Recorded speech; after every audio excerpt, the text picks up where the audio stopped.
Hi, I'm Rich Verma, the U.S. Ambassador to India. Food is one of my passions, and that's why today I'm going to spend the afternoon with a couple crazy guys who claim to have had more types of food than anyone in India. They've eaten their way across India, in fact, and you know them, Rocky and Mayur.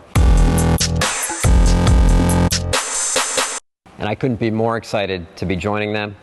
That's why I'm going to have a cup of tea for breakfast, because I'm going to try to keep pace with them as we collectively eat our way across New Delhi this afternoon.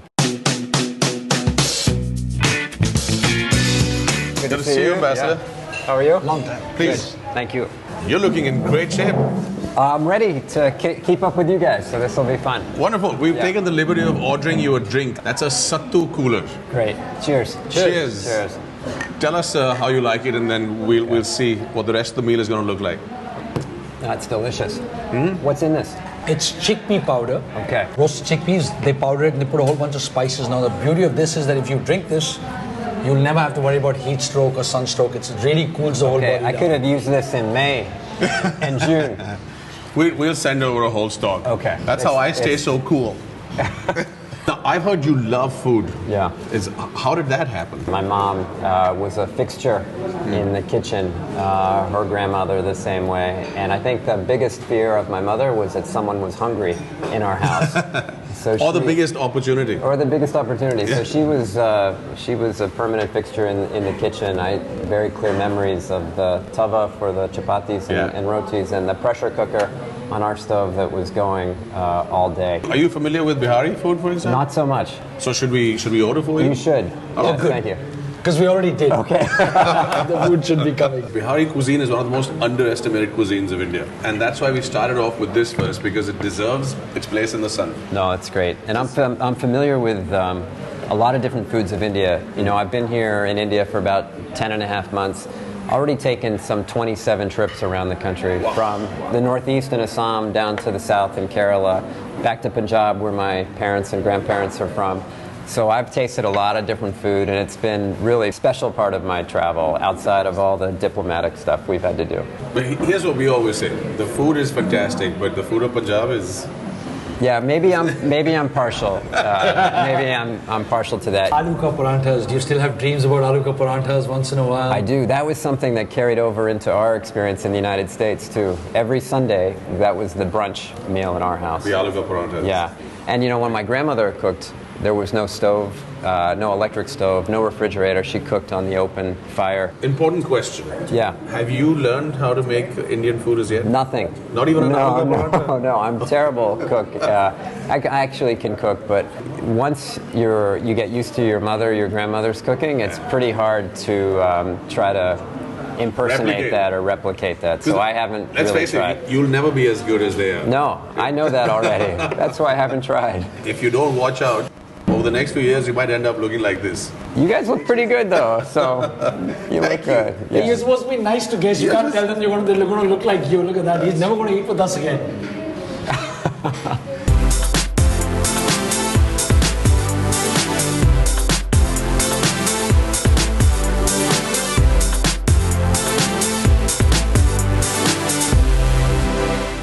So as a vegetarian, I'm really pleased to see that despite having all that meat, you're enjoying the chana dal with the lentils a lot, the spices. It's excellent. Yeah. It's actually very, very flavorful. You know, it goes well with the other dishes here.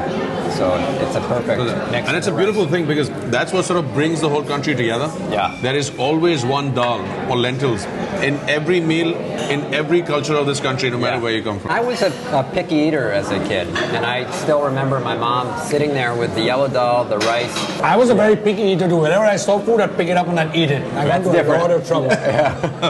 My grandmother would live with us. She was a great cook. And funny story, we had a pear tree in front of our house. And normally those pears would just fall to the ground. We would use some of them, but most of them would go to waste. She made it her mission to use every single pear. And soon we had pear pickle, pear curry, pear sabzi, pear desserts. Pear was in everything. But I think the other thing that you really enjoy is the chicken. Yeah. It's called khara masala chicken. You know, it's not something you can get in the U.S. I'll tell you, butter chicken has taken off in the U.S. as the signature kind of Indian chicken dish. You can almost get it anywhere now. Is that a lot of fun for you to come back to India and then suddenly have all these things available at a whim. Along with an American dish, that would obviously get introduced into it. But now coming back and having this every day, right?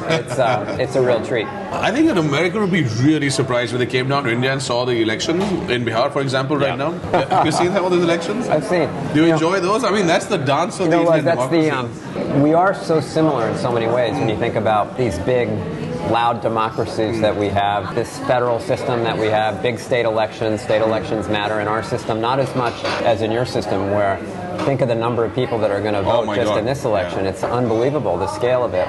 It's a big party. There are thousands of people on the street, there's music, there's dancing, there's pamphlets being distributed, everybody's involved. It's a cultural experience actually. Well, you know what's great about that is just having seen the change in the United States, for example, and the amazing amount of Indian music, Indian culture, Indian food, Indian restaurants, Indian film, Indian literature. I mean, we call this, a form of soft power. This is another area that brings our two countries together. This is called a litti. I see you have one of those. Yeah, so what's inside of it? So it's stuffed with spiced flour of roasted chickpeas. Okay.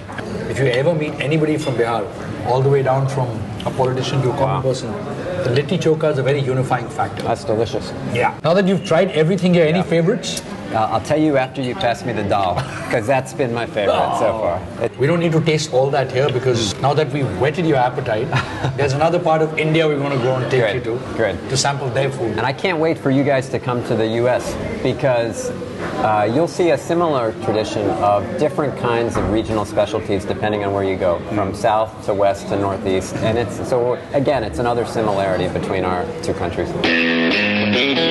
Wasn't that fun? That was terrible. How many people can you fit in that thing? Wasn't that many? No, it was not comfortable. Next time we take the sedan. Let's go eat.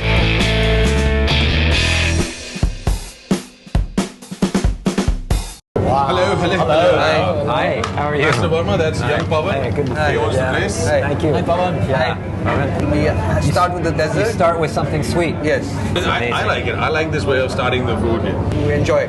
Thank In you Kannada, it's very called enjoy Mardi. Enjoy Muddy. Perfect. Thank you.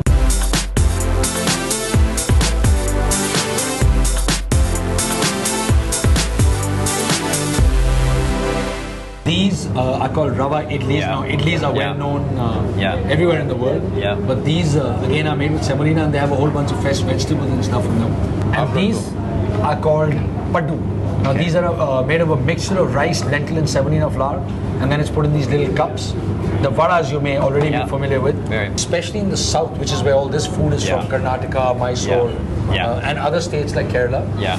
There's even a particular order in which you eat all your food. Okay. But they use a lot of things like turmeric, for example. It's great for the brain. Yeah. It's proven to lower things like occurrences of Alzheimer's and things like that.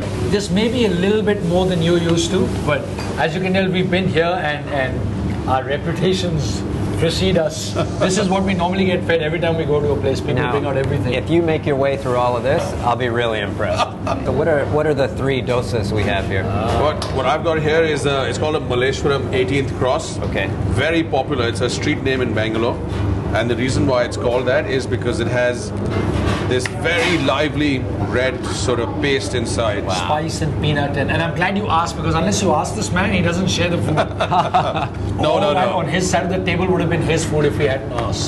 So typically, a dosa can be had any time. This one is a ragi dosa. It's called the finger millet. It's a very healthy grain and very wholesome. And what's going to surprise you is that you take a couple of bites of this and it's gone. So it's not really as much as you think it is. Okay. Not everybody eats like that. Take a couple of bites and it's gone. Right. Some of us take like small bites and eat like human beings. Right. Well, bon appetit, please. Please. And this last one here? So this one's called the Benne Khali dosa. Here, please try one. Benne means butter and Khali means empty. So it's funny. It's an oxymoron because it's loaded with butter, but it's empty inside. Okay. And it's definitely not empty of calories. Okay. I suggest we hurry up and finish all of this because the next place we go to has 22,000 items on the menu. Only 22,000. I think we can handle it. I'm looking forward to that. First, we got to get through all of this. Yeah. So, gentlemen, I suggest we finish up and then we move on to the next place. Wow. So there's a lot to go through right here. So I'm a diplomat, you guys, not a professional eater like like you guys. So maybe we should come back next week to try the other two places. What do you think? Spoken like a true food lover. Good. So sounds good. Thank you, sir. Okay. Thank you. Thank No, you. we had a great time, and so next Sunday it is then. See you next Sunday. We'll do the food of the north of India and we'll do the food of the west of India. Can't wait. Since we've just covered the east and the south. Okay, and I won't eat for the next 7 days. Getting ready for that experience.